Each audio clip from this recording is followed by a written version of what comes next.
you ever watched your favorite, say, YouTuber play a game of a Total War in the Total War franchise and just wondered, yeah, you know what? I could probably do that.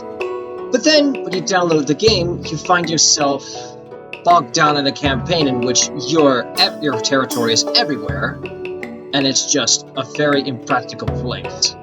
Don't worry, this is actually a very common experience for most people new to the Total War franchise. In this video, I will help explain to each and every one of you how to expand practically and effectively. And as a general rule of thumb, this works for practically every Total War game.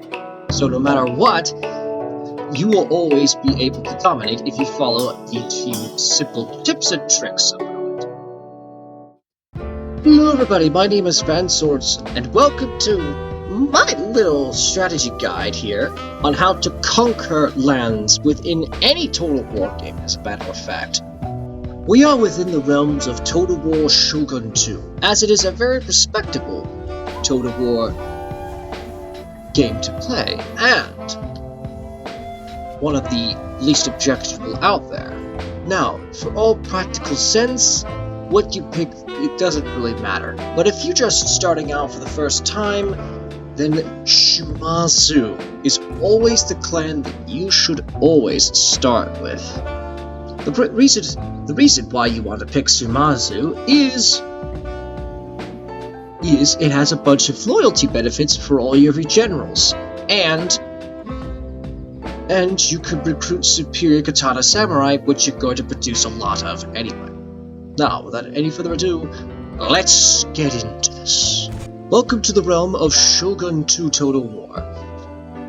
Now here, I intend to convey what is perhaps going to be very important throughout your entire Total War career.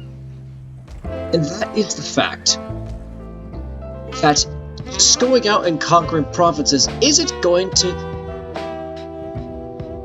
well, serve you well.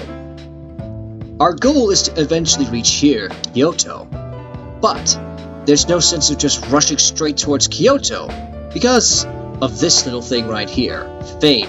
Once you max this out, realm divide triggers in this game, and basically everyone will come after you, and they will not look to negotiate. They will kill you, basically. So, in order to avoid that, we need to plan out our expansion. So, the first piece of advice that I can give you guys is plan ahead with your conquests. Just basically ask yourselves, is it practical? Is it achievable? And more importantly, can you hold the conquests? What I mean by that is, let's just say that I built a navy with this, here, and then I conquer, let's say, this territory right here. That's not gonna do well, because it's very difficult to get any armies over here, back and forth, and it's just isolated. Never capture isolated provinces. Because if your provinces are isolated, then you cannot they're not easily supported. Now, currently in this situation, as we are at war with the Ito, that is going to be the focus of getting our next point here. Okay, now we're on turn 2, and here is the situation. We are at war with the Ito clan right directly next to us, and any clan that you are at war with is the best route for expansion. Basically, any game, anyone you're at war with is good for expansion. Now, if you're just starting out and if they offer peace, it's probably best to accept the peace treaty so you can, well, get your bearings. But once you get enough experience under your belt, it's probably best that you just kill your opponents.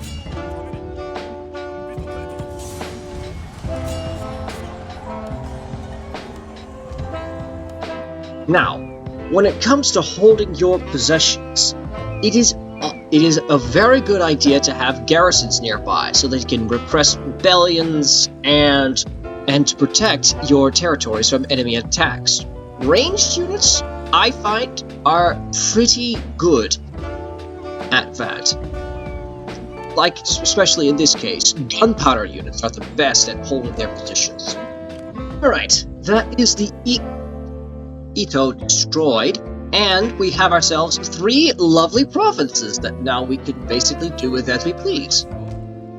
However, now we've run into a unique problem. Which way do we expand now? Well, the things you have to look out for in a province, especially when you're expanding, is simple. What can be defensible?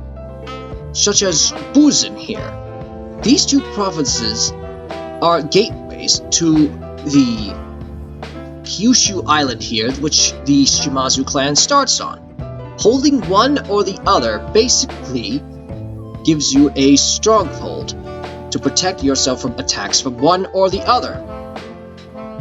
Busan and Nagato are excellent provinces for defending your Kyushu holdings, because the AI in general in Total War doesn't really know how to naval invade, so it's always a good idea to have defenses back here in your provinces.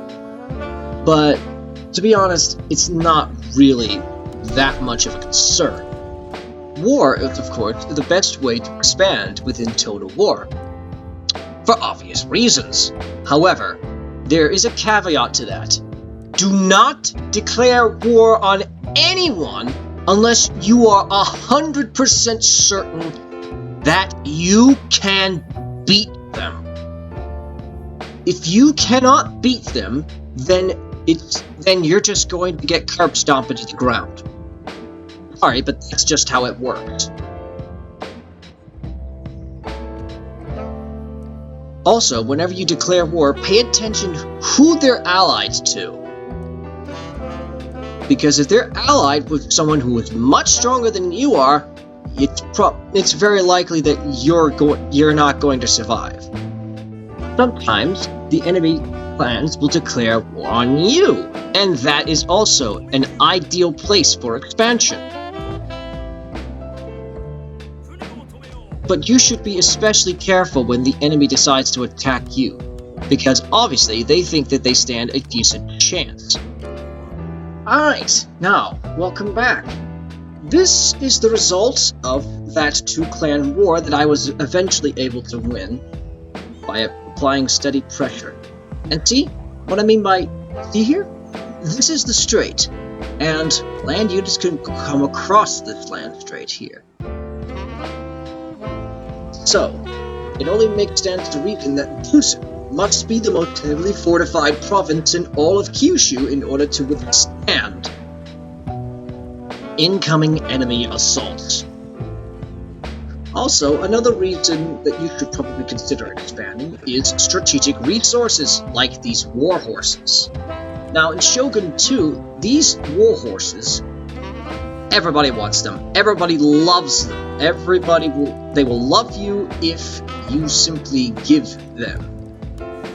So they're just dying for the opportunity to trade with you. See? They can't get their hands on war horses fast enough. And here's a good reason why you like playing as the Shimazu. They're off over here in the lower right corner of the map. Which is another thing that you should keep in mind whenever you're expanding. That is, cover your flanks.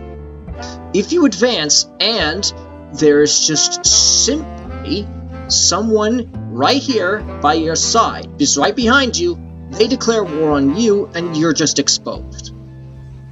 Let's go. Exposed. So be methodical and conquer every single piece of territory that is behind you. Once you've basically secured territory, that is for the most part next to the map corner, you're pretty much safe from that flank. You can guarantee that would be a safe bet. So all we just need to do is just heavily garrison Busan, and we can never be attacked. Also, it's a great fallback line in case we are kicked out of the main continent of Honshu. Well, the main island, I should say. Now, let's shift over to a different total war, and for a different starting position to explain how I can still use the same tactics here. Alright guys, and welcome back to Empire at War. And I'm actually going to take this time to explain the situation. We are playing as Spain, and all of our territory in Europe is spread out. We have territory here, territory here, territory here, territory here, and we also have the main nation of Spain itself. Now, practically, the most logical expansion is Portugal, but they're allied to Great Britain. So, we're going to have to chill on that one for the time being, because Great Britain is a naval power and we don't have a navy. France would be able to help us, but they won't be at war with the British. As you can see, we have two territories, Gibraltar and Spain, and they're well connected with each other. However, all this territory in Italy and here in Flanders is isolated, basically. If the Dutch come after us, we cannot hold this. Settlement fortifications will help, but it's impractical for us to hold. It's impractical for us to hold this territory. So, with your empire spread out like this, say like the Ottomans or the Austrians, maybe even Sweden, you have to ask my little piece of advice is to just look around and ask yourself this question. What can I afford to lose? What territory can I lose and it won't really majorly affect my gameplay? Like over here in the New World, as a European nation, we really we could lose these, but we just come back and take them. We can afford to lose some of these territories. Not all of them, but some of them.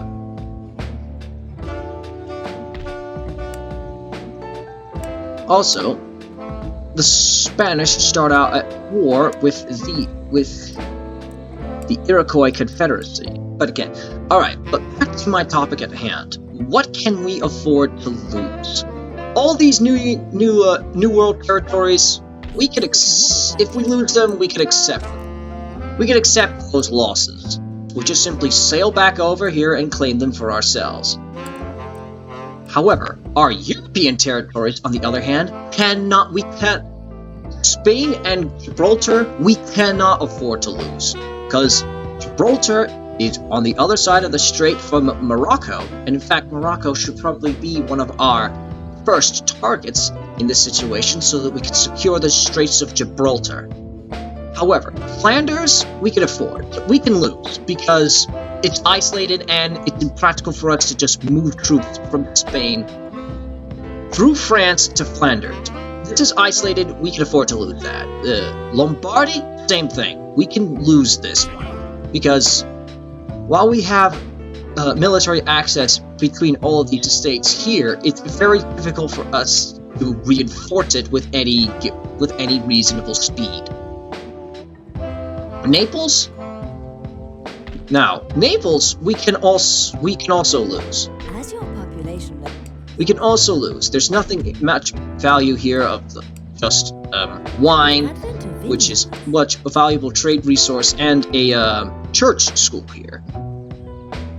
And Sardinia is a silver mine. We probably should take some steps to protect this, but as it is an island, it is not very likely to be attacked.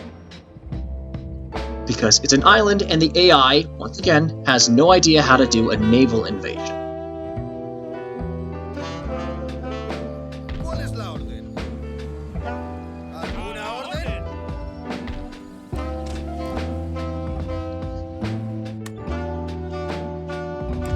Also, you might want to take a look at your... However, as it turns out, these territories in Italy we can't afford to lose, because we need them in order to achieve victory.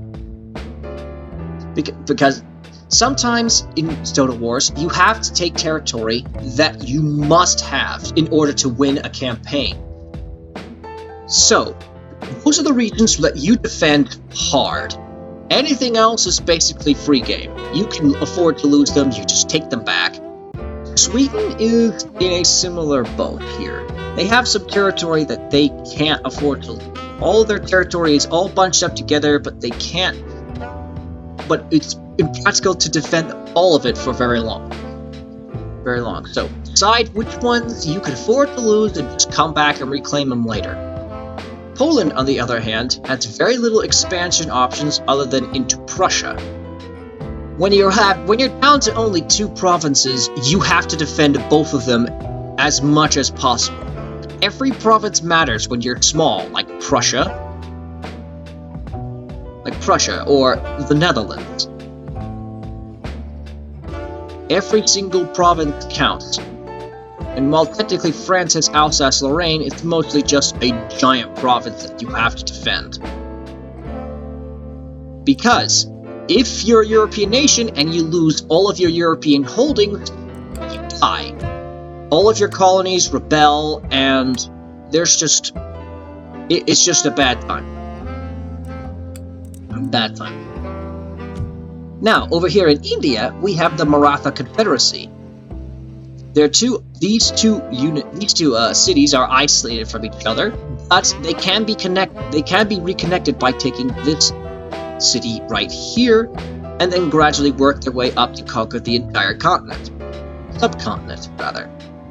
Also, one final piece of advice that I like to give you is don't expand faster than you can guard. I'm going to stress this once again. Do not expand so fast that you have no way of practically occupying your territory. Now, if it's like, say, internal territory, like, say, for example, Russia. These territories here and here, yeah, you can basically leave them ungarrisoned. Possibly this one as well. If they're border territories, you definitely must garrison them, because enemy armies will come after them and they will try and take them. I suppose this one's okay too. Island territories, well, I do say that the AI doesn't know how to naval invade. It is always a good idea to leave garrisons on your islands. Because you never know. The AI does mysterious things, and they may actually just straight up naval invade you. Like, these colonies don't really matter. These colonies in the New World doesn't really matter for our European nations. They do, however, have some nice trade resources that will help make money for us, but again, it won't really affect us a lot. If we lose these colonies, we'll just simply come back and reclaim them.